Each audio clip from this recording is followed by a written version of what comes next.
Hello, so today I'm going to talk through the different colours in the uni-PIN range, so the uni-PIN art range. So what we have is we have black, dark grey, light grey and sepia, and I'm going to show you how they work on a watercolour art piece.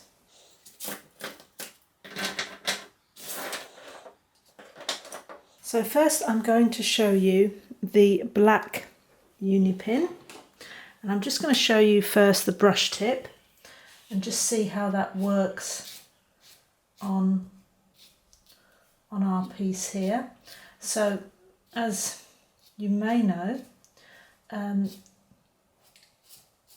uni-PIN pens are waterproof, so it means that you can work over watercolour, so you can produce some quite lovely effects.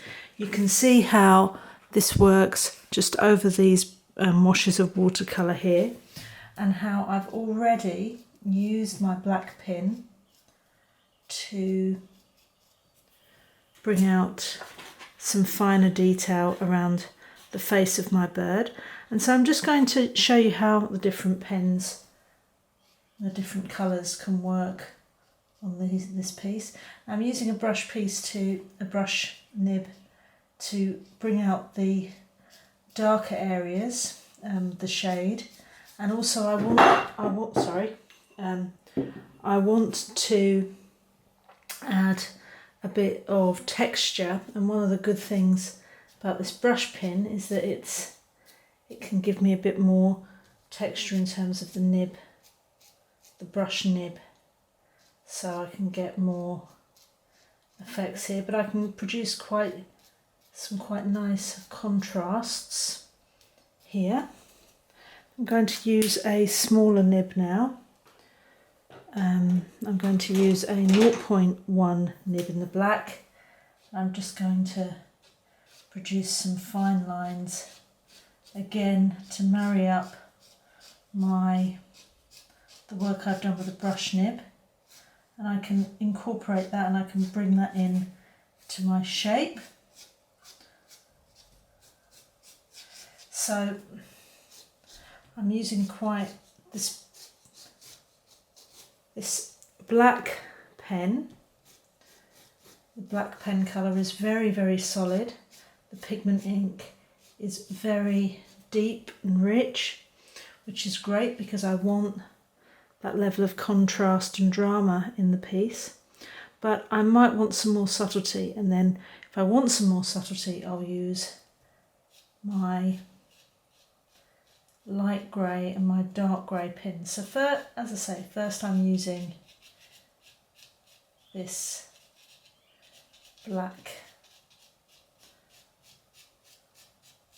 but you can see I can still keep the subtlety of the feather strokes because of the fine 0.1 nib, but I can also go finer still with a 0.05 nib, just to bring again more delicacy.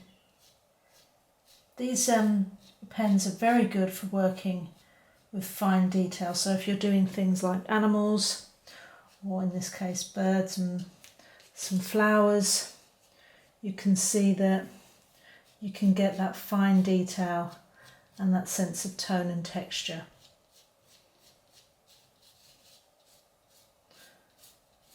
So this is with a 0.5, and I'm going to just switch again back to my brush to just create that contrast here. And I'm working with the tip, and I'm working it on an angle as well, so I can get variation in my line. I'm going to go back to the 0.1 and just marry that together.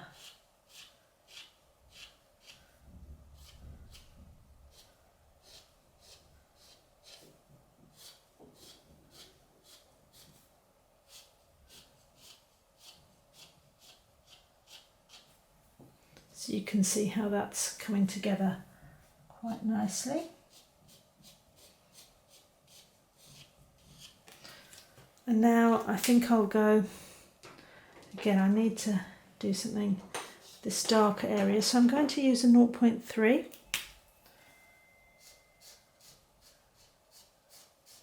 Because I want some darker coverage, but I don't want it to be too heavy. I want to bring that in.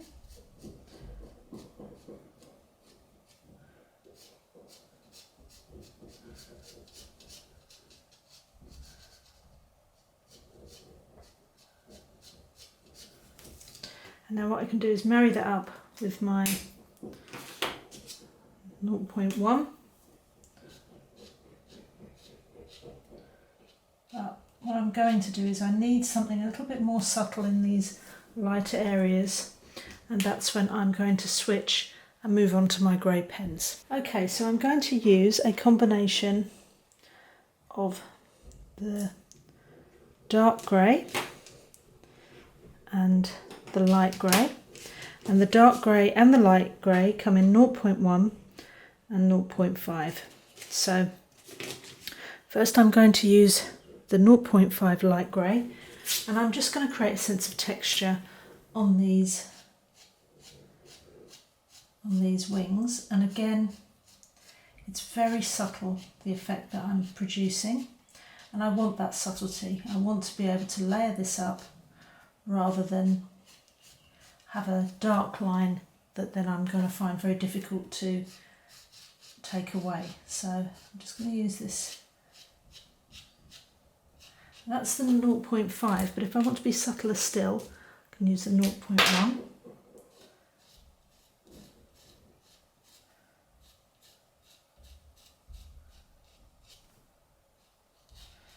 And you can see that it's a very, very subtle difference, very subtle in my grade, but I want that subtlety, because then I can build on that.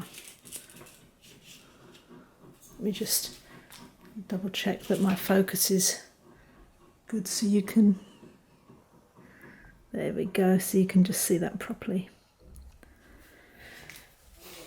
Okay, so I'm using my light grey. Now I just want a little bit of downy hair here as well.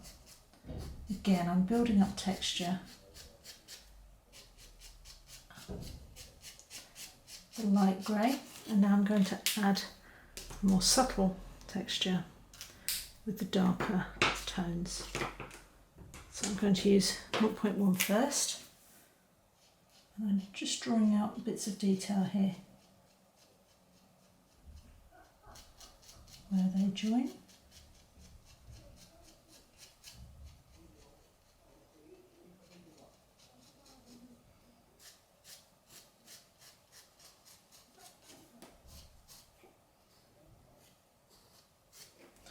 Again, I'm just going to do some very subtle marks here. Again, this is just because I don't want lots and lots of, I want the sense of texture, but I don't want lots and lots of dark marks. I want a bit of depth. But you can see already that this is taking shape. That's with a 0.1. And now I'm just going to use the 0.5 on here, just for something a little bit of variation. You can see how that joins in. I can be quite loose. My marks, and they're not big strong black marks, so it's quite nice. I can be a bit more expressive with this with knowing that I'm not making big lines. Again, I'm just going to join that up with a little bit of free shading here, and then a little bit of cross hatching, so you can see that there's a definite distinct sort of contour without it being so dark. I'm just going to show you as well how that looks layered up. So I'm going to use the 0.5 in the light grey and the dark grey on our lovely beak here. You can see that this dark grey is beautiful when it's It's got a lovely sort of delicate colour, and then I can contrast that with my dark grey, but it's not this harsh black. So it really works well with the black.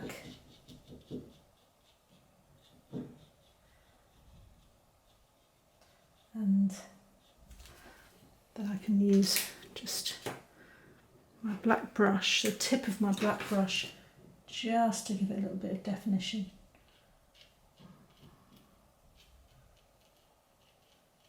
The colours work really well together. So I'm happy with my bird. I'm not going to do anything else to my bird now, and I'm just going to work on this area. Okay, so I'm just going to, as I say, work on this blossom area, and I'm going to first create a kind of foundation with my sepia pens. So I really like these sepia pens. I think they had a nice, they've got a lovely sort of subtle brown colour, and they remind me a bit of, if you look at some of the sketches of Leonardo, obviously he wasn't lucky enough to be able to have pin pens, obviously he was using ink, but there's something quite vintage about it, if you know what I mean. There's something that sort of evokes the sense of old sketches done in sort of old sepia ink. So there's something I really like them. I think they evoke something quite special. Now that's with a 0.1, so you can see how fine, these fine sort of brown lines that the sepia pen creates. And I'll just show you the colour coverage as well with a 0.5. So again, it produces a very, very confident line, which I really enjoy. And again, I can just do some very subtle cross-hatching. I can also do some stippling just to create a bit more texture on my branch here. So you can see how lovely that those colours work. I can overlay as well, just you can see how well the sepia works when used alongside the subtle greys and the subtle fine line of the black, and the more sort of robust fine line of the more robust sort of like brush or thicker line of the black. So this is 0.5. I'm just going to contrast that again with the 0.1. I'm just going to show you a bit of cross hatching here so you can shade in between our blossom here.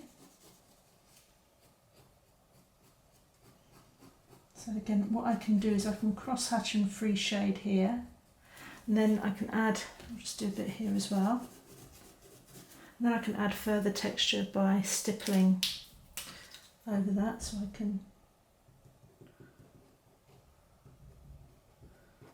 to give it a bit more depth.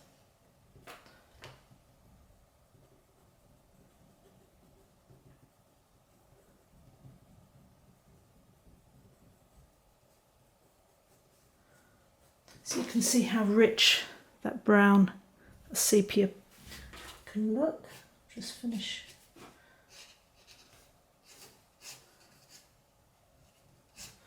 What I like about this, pins in general, and sepia shows this really well, is that I can create some very loose sketches, some sort of sketchy sort of marks with this pen. And it's not too harsh, but I can also layer that as well, which is nice. I can create a sort of bit more of a sort of sketchy look around this bird motif.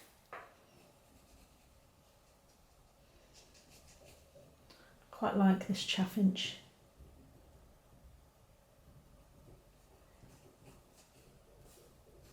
So again, you can see how through stippling and making some very loose marks. I can contrast that with the free shading of the thinner nib. I'm just going to do a bit of that here. And a bit of this here, and I can change direction. I can layer, and then I can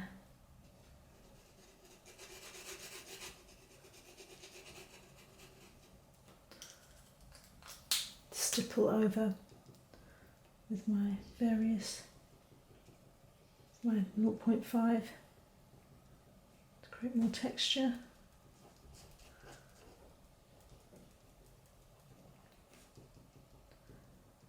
You can also stipple with the 0.1, and I'll just show you on here just for contrast.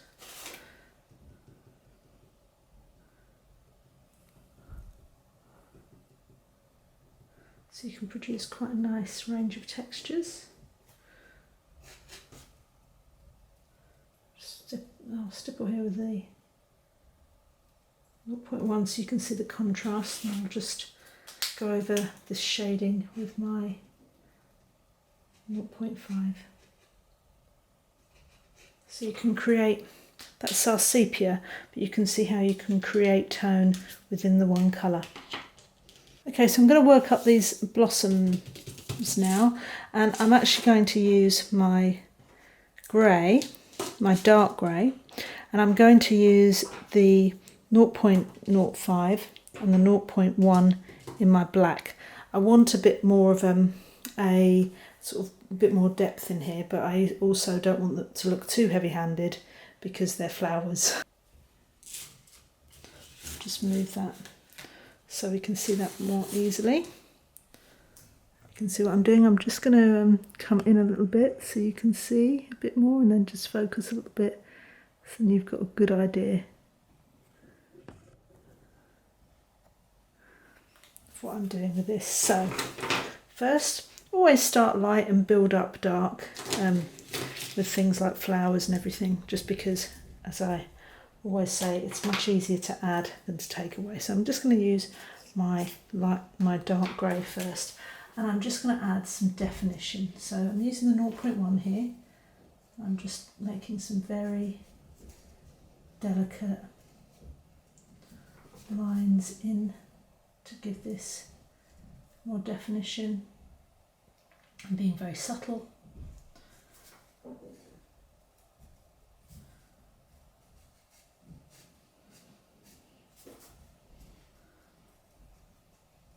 I'm not being too forceful. I like these dark grey again because I can be quite gentle with them. I'm not, I don't have to make big bold lines.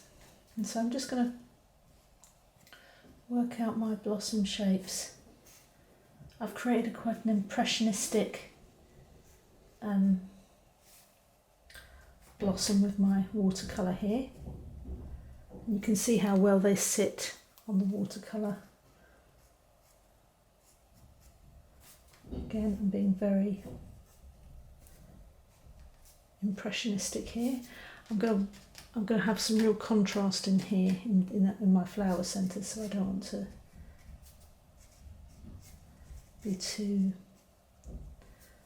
go too mad so putting those in.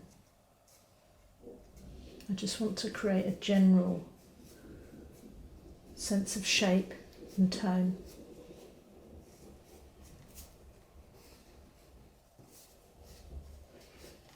And again, I don't want to be too prescriptive with I want this to be a very painterly, gentle piece, so I don't want to be too defined in these blossoms anyway. Whatever, even when I start applying the black, you'll notice that I'm not going to be massively detailed. I'm just creating an impression here. This is where I want the focus to be, so I want these to be kind of incidental.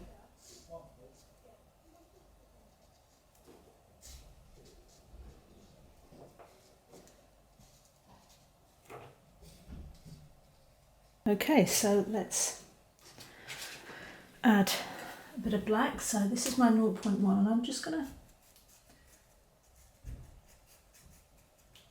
create my flower centres here with 0.1. And you can see that it's just a stronger line than the grey we've been using. And that's it. I like the fact that you can work these colours together and they work really well together, but they produce a bit of variation, which is exactly the sort of thing we want when producing sort of dynamic and bold art pieces. Having said that, I'll be honest with you, I sometimes just work solely in black. I also sometimes just work solely in sepia, and I use the greys together just because I love the way that the light and the dark greys work. So I'm just having this thicker line to produce my flower centre, and then I want to support the delicacy here with the smaller 0.5.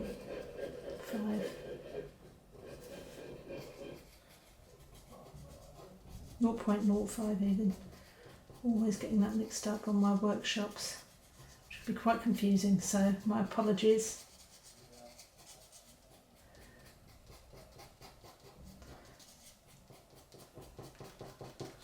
So I've got my thicker bits here, and what I might do is I might use the brush in a minute to just do some little pollen, but I'm just going to use my 0.05 just to support the grey and bring it all together. So I'm just using a very thin line of the 0.5.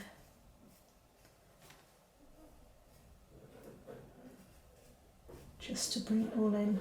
Again, I'm just being very suggestive with my lines. I'm not being too detailed. I might just add a bit where I feel that needs a bit of shading on the petal, or that needs to be sort of brought in a bit. And maybe I'll do something where petal sort of creases a little bit, and I'll use that with a very thin pen. See here, I might just do a little fold here, but just very, very subtle.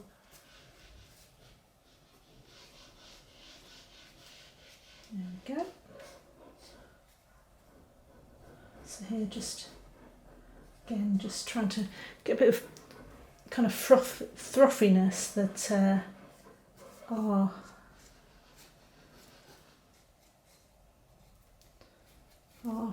blossoms have.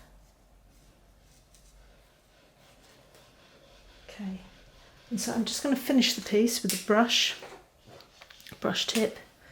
I'm just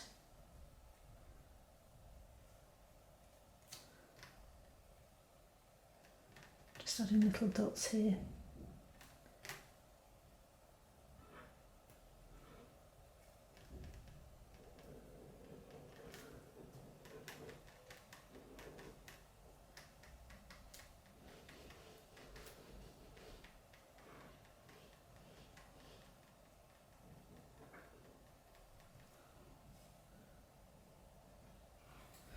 So they are our fine art colours.